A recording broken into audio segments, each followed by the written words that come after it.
Moment of the inertia आपके पास क्या है? इसको इस तरह से हम डिफाइन करेंगे कि जैसे आप इनर्शिया पढ़ते थे लीनियर कंडीशंस में, कि लीनियर आपके पास मोशन में हमारे पास इनर्शिया क्या होती है? State maintaining property of the body. अगर आप रेस्ट पे है तो रेस्ट पे रहती है, अगर वो मूवमेंट करना चाहती है तो मूवमेंट करना चाहेगी, एक्सटर्नल फोर्स को अपोज करेगी। यहाँ भी ऐसे ही है, लेकिन यहाँ पे बॉडी चूंकि सर्कुलर मोशन परफॉर्म कर रही होगी तो यहाँ पे इसलिए मोमेंट ऑफ द इनर्शिया हम सर्कुलर मोशन में डिस्कस करते हैं। तो जब हम डिफाइन करते हैं सर्कुलर मोशन के केस में मोमेंट ऑफ द इनर्शिया को, तो हम क्या कहते हैं? इसको जब हम डिफाइन करते हैं तो हम लिखते हैं it is the property of a body, the property of a body due to which it maintains maintain its states maintain its state of rest or uniform rotational motion. देखिए बेटा, जब आप किसी भी बॉडी की बात करते हैं कि वो लीनियर मोशन परफॉर्म कर रही है, तो उस टाइम हम कहते हैं कि मैस आपका इनर्शिया के डायरेक्टली, क्योंकि इनर्शिया डायरेक्टली प्रोपोर्शनल होता है मैस के, तो जिसका मैस ज़्यादा तो ज़्यादा रेजिस्टेंस प्रोवाइड करेगी ड्यूरिंग लीनियर मोशन में। ठीक है, तो अब आप क्या करेंगे? अब आप रोटेशनल मोशन के केस में जब बात करेंगे तो उस के केस में आपके पास क्या हो जाएगा कि मोमेंट ऑफ द इनर्शिया वही रोल प्ले करता है जो आपके पास लीनियर मोशन में मैस प्ले कर रहा होता है। ठीक, तो और यूनिफॉर्म रोटेशनल मोशन आप कैसे करें? Uniform rotational motion about a fixed axis, ठीक है, is called moment of the inertia. ठीक, या इसको हम इसको और नाम भी देते हैं, इसको हम ये कह सकते हैं, it is also known as, it is also known as rotational inertia भी कहा जाता है। ठीक है, जैसे हम लीनियर इनर्शिया की बात करते हैं, इस तरह हम रोटेशनल इनर्शिया की बात करेंगे तो इसको रोटेशनल इनर्शिया भी कहा जाता है। ठीक, और बात फिर वही है कि वही रोल प्ले करता है जैसे लीनियर मोशन में मैस रोल प्ले कर रहा होता है, ऐसे ही moment of the inertia rotational motion में परफॉर्म कर रहा होता है। तो इसका जो सिंबल होता है, इसको आप सिंबॉलिकली रिप्रेजेंट करते हैं किससे? कैपिटल आई से रिप्रेजेंट करते हैं। और फिर आप इसका फार्मूला लिखना चाहते हैं तो फार्मूला बेटे क्या होगा? Capital I is equals to M R square. ये फार्मूला आपके पास बन जाएगा। इसी फार्मूले से ज़रा आप इसकी यूनिट बना लें, तो मैस की यूनिट क्या होती है? केजी, और आर मीटर है, उसके ऊपर क्या लिखा हुआ है? स्केयर। तो KG metre square will be the unit of the moment of inertia. ऐसे ही बेटा आपने डायमेंशन इसकी लिख लेनी है। जैसे आपने फर्स्ट चैप्टर के अंदर डायमेंशन को डिस्कस किया था, तो हमें ये पता है कि जो मैस होता है उसकी डायमेंशन कैपिटल एम, आर की डायमेंशन कैपिटल एल, और स्केयर इसके ऊपर, तो मैं लिख सकता हूँ इसकी डायमेंशन को एम एल स्केयर, तो ये उसकी डायमेंशन बन जाएगी।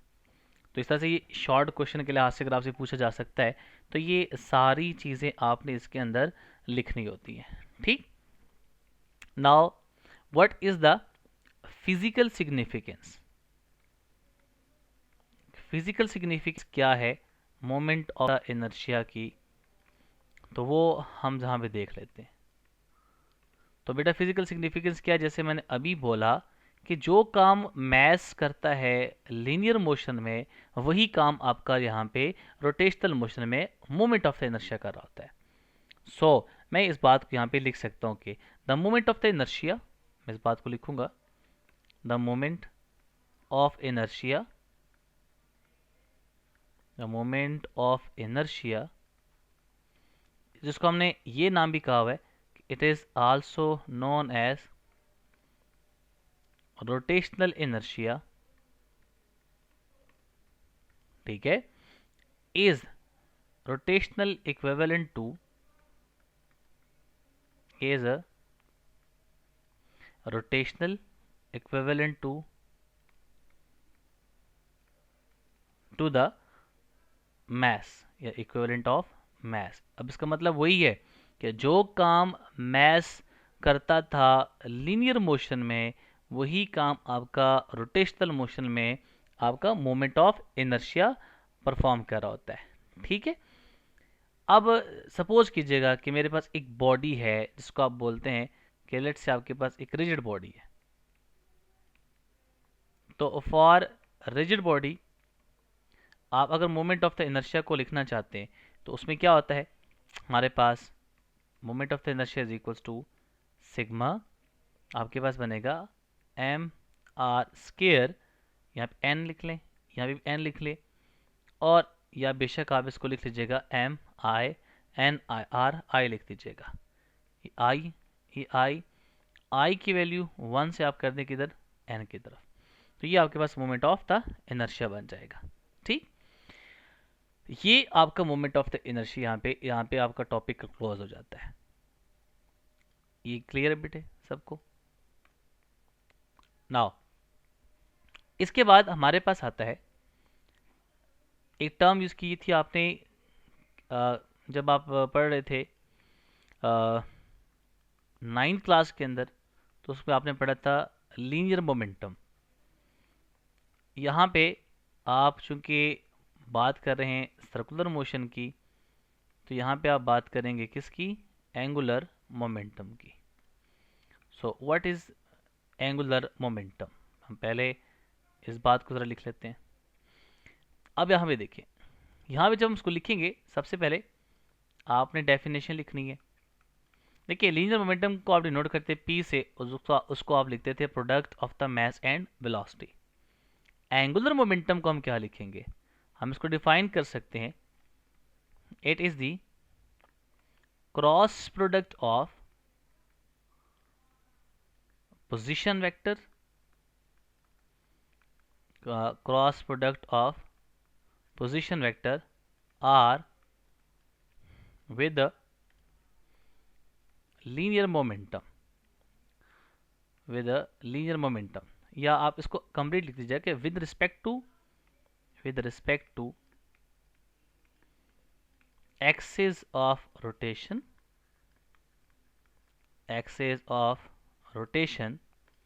and linear momentum is called angular momentum.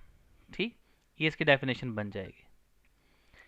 अब शॉर्ट क्वेश्चन के लिए को आप लिख रहे हैं, तो पहले आपने लिखी डेफिनेशन कि the product of the position vector R, और पोजीशन वेक्टर आर को आपने मल्टीप्लाई करना है किसके साथ, आपने मल्टीप्लाई करना है इसको लीनियर मोमेंटम के साथ, उसको आप बोलेंगे क्या है, एंगुलर मोमेंटम बन जाएगा। जैसे सपोज कीजिएगा बेटा कि आपके पास एक ऑब्जेक्ट है जो कि सर्कल में मूव किए जा रहा है। लेट्स से आपके पास एक ऑब्जेक्ट है जो कि हॉरिजॉन्टल सर्कल में मूव किए जा रहा है, और मूव करते हुए जारी बात है इसका एक्सिस ऑफ रोटेशन ये बनेगा, this is the axis of rotation. ठीक, अब यहाँ पे एक बॉडी है जो कि रिवॉल्व कर रही है। लेट्स से इस पॉइंट के ऊपर मैं सपोज कर लेता हूँ, देखें ये जो पॉइंट आपके पास है, इस पॉइंट के ऊपर जो वेलोसिटी है वो टेंजेंट टू द सर्कल होगी। जरी बात है अगर वेलोसिटी इस डायरेक्शन में जा रही है तो हमारे पास लीनियर मोमेंटम भी इसी डायरेक्शन में जा रहा होगा, because p is equal to क्या होता है, एम बी, और p और के वेलोसिटी के पैरेलल पे होता है।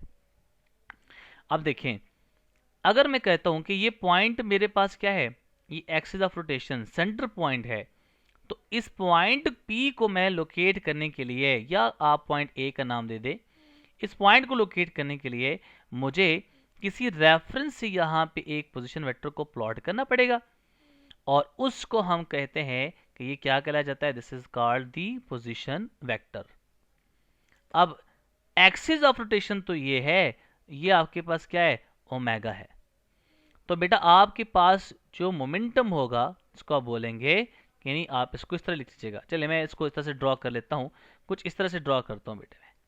यहाँ पे मैं ड्रॉ करता हूँ आपका जो कि मूव किए जा रहा है, तो आप इस तरह से ड्रॉ कीजिएगा कि let this is the linear velocity, इस डायरेक्शन में आपके पास लीनियर वेलोसिटी होगी, तो इस डायरेक्शन में आपके पास क्या होगा, मोमेंटम। तो जो आपका यहाँ पे जो बन जाएगा एंगुलर मोमेंटम, तो वो आपके पास क्या बनेगा, ये बनेगा, this is the angular momentum. ठीक, so L is equal to R cross P। इसका मतलब ये है कि आपके पास जो हमारे पास होगा एंगुलर मोमेंटम, वो जिस प्लेन में R क्रॉस P होंगे उसके परपेंडिकुलर होगा। ठीक, अब यहाँ पे जो बात आपने लिखी हुई है इसको हम कंप्लीट करते हैं। सबसे पहले आपके पास सिंबल है, सिंबल को हम यहाँ पे लिखते हैं कैपिटल L, उसके ऊपर हम क्या लगाते हैं, एक वेक्टर को प्लेस कर देते हैं, कैपिटल लिख लिया और वेक्टर प्लेस कर दिया। आप इसी फार्मूले से डेफिनेशन से फार्मूला बना लें। क्रॉस प्रोडक्ट है किसका, पोजीशन वेक्टर का, किसके साथ, मोमेंटम के साथ, क्या बनेगा, एंगुलर मोमेंटम। सिंबल क्या है, कैपिटल L, तो ये इसका क्या बन जाएगा, फार्मूला बन जाएगा। उसके बाद आप लिख लें यूनिट। देखें मोमेंटम है ना बेटे, अब यहां पे देखिएगा, इसको मैं लिख सकता हूं कुछ इस तरह से कि R क्रॉस P को जब आप ओपन करते हैं तो आप क्या लिखते हैं, आप लिखते हैं और L is equal to word RP। आप इसको यहाँ पे लेट से हम कहते हैं कि मैग्नीट्यूड फॉर्म ट्रीट कर लेते हैं। देखिए इसी फार्मूले से आप इसकी क्या बना ले, यूनिट बना ले। देखिए मैस हमारे पास R is equal to P, R P है ना, L इज इक्वल टू, मैं इसको लिख सकता हूँ L is equal to R P is equal to M भी होता है। मैं इसकी यूनिट यहाँ से बना लेता हूँ। R की यूनिट क्या होगी, मीटर, मैस की क्या होगी, केजी, और V की हमारे पास क्या होगी, मीटर पर सेकेंड। तो यूनिट क्या बन जाएगी, केजी, इस मीटर को इस मीटर से मल्टीप्लाई कर दें, क्या बन जाएगा, मीटर स्क्वायर पर सेकेंड। तो KG metre square per second, या फिर मैं इसको लिखूंगा KG metre square into second inverse. तो ये आपके पास क्या बन जाएगी, इसकी यूनिट बन जाएगी। इसी यूनिट से आप इसकी डायमेंशन निकालें। तो देखिए मैस की डायमेंशन केजी यूनिट है तो m होती है डायमेंशन, मीटर की डायमेंशन क्या बनेगी, कैपिटल L, इसके ऊपर स्क्वायर है तो आपका L की पावर 2, सेकेंड है इसकी डायमेंशन क्या होती है, कैपिटल T, और यहाँ पे क्या बनेगा, -1। तो ml square T -1 is the dimension of the angular momentum. ठीक, ये आपके पास सारा क्या बन जाएगा, इसकी डायमेंशन बन जाएगी। तो ये आपका एक शॉर्ट क्वेश्चन के लिहाज से आपका कंप्लीट हो जाएगा। ठीक है, नाउ अगर मेरे पास इसको मैं इस तरह से लिखूं कि फॉर पॉइंट मैस के लिए, फॉर अ पॉइंट मैस, अगर मैं इसको एंगुलर मोमेंटम को लिखना चाहूं तो मैं कैसे लिखूंगा, बड़ा सिंपल। देखें हमारे पास क्या था, एज वी नो डेट, मैं ये बात लिख सकता हूँ कुछ इस तरह से, हमने लिखा हुआ, हम कहते हैं कि let us consider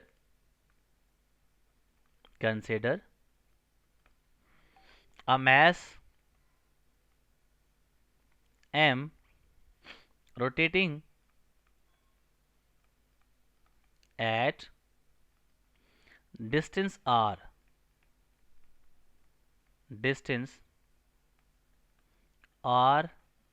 from the axis of rotation।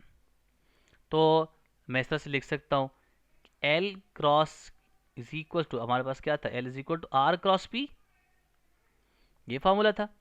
अब जरा इसको ओपन करके लिखें, बनेगा L is equal to, cross product को जब ओपन करते हैं तो क्या लिखते हैं, R P sine theta into N unit vector. ठीक है, अब मुझे पता है जैसे हमने इसमें पढ़ा, यहाँ देखिएगा बेटे कुछ इस तरह से था कि हमारे पास एक बॉडी है जो कि हॉरिजॉन्टल सर्कल में मूव की जा रही है, और अगर मैं बात करता हूँ कि यहाँ पे ये आपका बन जाता है पोजीशन वेक्टर, इसको मैं कहता हूँ R। तो अगर मैं बात करूँ कि ये मेरे पास बन जाता है स्पीड आप कहते हैं v कह दें बेटा। तो अगर इसको हम कहते हैं ये v है और इस डायरेक्शन में आपके पास मोमेंटम होगा, तो हमारे पास जो एंगुलर मोमेंटम होगा वो दिस डायरेक्शन होगा। सो मैं लिख सकता हूँ यहाँ पे कि देखें, जैसे बेटा आपने पढ़ा था कि हमारे पास जो c वेक्टर होता है वो परपेंडिकुलर होता है a वेक्टर के, और c वेक्टर परपेंडिकुलर होता है किसके, b वेक्टर के। तो इन सब के दरमियान एंगल क्या होता है, वो 90 डिग्री होता है। तो इट मीन्स कि मैं लिख सकता हूँ यहाँ पे कि as l vector is perpendicular to r vector and l vector is perpendicular to the p vector. तो इनके दरमियान मैं इस तरह से भी लिख सकता हूँ बेटे, कुछ इस तरह से बात लिखूंगा कि r और जो आपस में p है एंड जो r है वो भी परपेंडिकुलर किसके, p के। तो इन सब के दरमियान एंगल कितना बनता है, 90 डिग्री बनता है। सो आप पुट कर दें 90 डिग्री। इसका मतलब क्या बनेगा, L is equals to R P sine of 90 degree. ये पुट कर दिया तो साइन 90 डिग्री बराबर होता है किसके, 1 के। सो इस बात को मैं इस तरह से लिख सकता हूँ, L इज इक्वल्स टू क्या बन जाएगा, आर पी। अब आप पुट कर दें P is equals to M V, तो क्या बनेगा, L is equals to R M V बन जाएगा। सो एक रिलेशन मेरे पास ये आ गया, इससे आप इसको लिख सकते हैं यहाँ पे। इसके अलावा अब इधर देखिएगा, ये इंपॉर्टेंट है फॉर द MCQ। देखें, आपको ये भी तो पढ़ा था, पुट कर दें V is equals to omega R. तो मैं क्या लिखूंगा, L is equals to R into M into क्या लिखूंगा, ओमेगा आर। अभी आर से मल्टीप्लाई कर दें तो क्या बनेगा, M R square into omega. अभी आपने पढ़ा कि हमारे पास मोमेंट ऑफ द इनर्शिया होता है एम आर स्केयर के। तो मैं इसको लिख सकता हूँ कुछ इस तरह से, L is equals to word I omega. तो ये मेरे पास क्या बनेगा, this is the angular momentum for the point mess.